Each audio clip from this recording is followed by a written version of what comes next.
Welcome everyone! Today I'll share a game from World Championship history and one of the greatest games of all time. This is game 10 from the 1966 match between Tigran Petrosian with white and Boris Spassky with black. The game opened with knight f3, knight f6, g3, g6, c4. So it started out as an English opening, bishop to g7, bishop to g2, castles, castles, knight to c6, knight to c3, but now, after d6, Spassky offered to go into a King's Indian defense. Now Petrosian had a big lifetime score against his defense, so he was happy to oblige. d4, a6, black would like to chip away at white's center with d5, d5 grabbing space, knight to a5 threatening the c-pawn, knight to d2 defending, and now Spassky played c5, so that's taking control over the d4 square, but later on he still wants to play b5. Queen to c2, e5. So more often black plays rook to b8 to play b5, which was of course the plan, but Spassky decided he wanted to play in the center as well. b3. So white wants to take control over the long diagonal and maybe someday trade black's strong bishop. Knight to g4. Now Spassky wants to go for f5. So now after the center and the queen side, he also wants to play on the king side. e4, gaining some control over f5. f5 anyway, takes. But now Petrosian played knight to d1.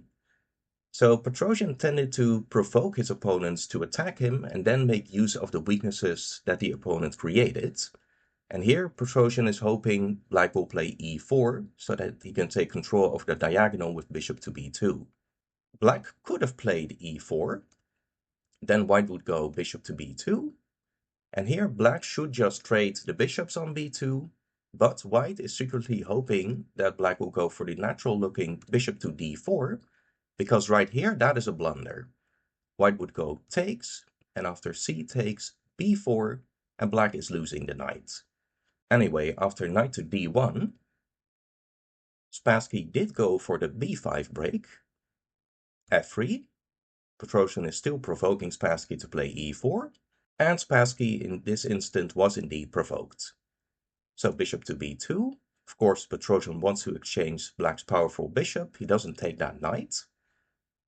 Pawn takes, bishop takes. They traded bishops. So white has succeeded in claiming the long diagonal, and Spassky in the meantime lost his important bishop. Knight to e5, threatening the bishop.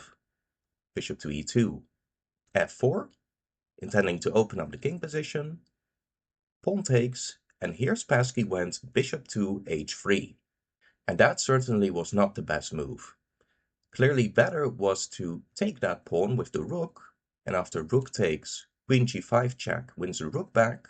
King to h1, queen takes f4, and after knight to c3 to activate the rook, rook a7, black activates his own rook, possibly going rook to g7 at some point, and you can see that black in this case has no problems. Now instead though, after pawn takes f4, Spassky went bishop to h3, and here Petrosian got the chance to play something he was very famous for. He went knight to e3. So Petrosian is sacrificing the exchange, and thereby he's taking control over the light squares. Now granted, after bishop to h3, maybe white had to sacrifice the exchange, because after, for example, rook to f2, rook takes pawn.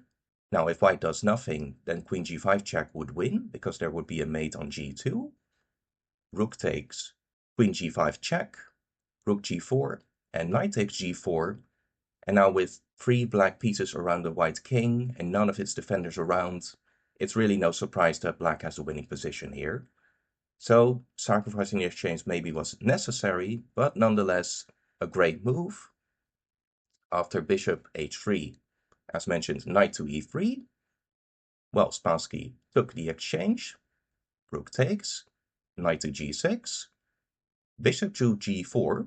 So Petrosian's taking full advantage over his control of the light squares and wants to go bishop to e6. And now here, maybe Spassky panicked because he didn't defend in the best way. He went knight takes pawn on f4.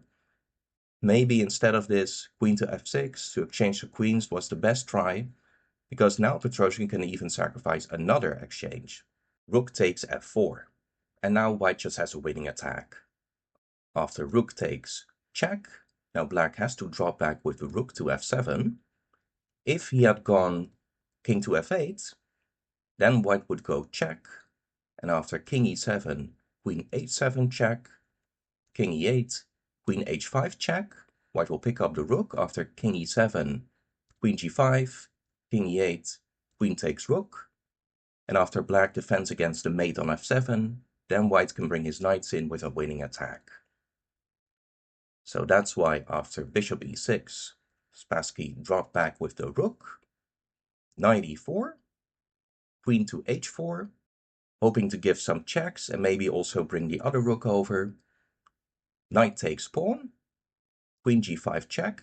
He did get one check in, king h1, but after rook from a to a7, here Petrosian played one of the most famous combinations of all time. He went bishop takes rook check, and after rook takes, queen h8 check. And here Spassky resigned the game. Beautiful finish to the game. It could have continued with king takes, knight f7 check, king g7, knight takes g5, and white is just a piece and a pawn up. Now, just a great game and an even better finish. Petrosian gained control over crucial diagonal and the light squares, and combined with black's worst piece placement, he just got a crushing position. Anyway, I hope you enjoyed this game too. More games are coming your way soon. As always, thank you for watching Chess Student, and take care.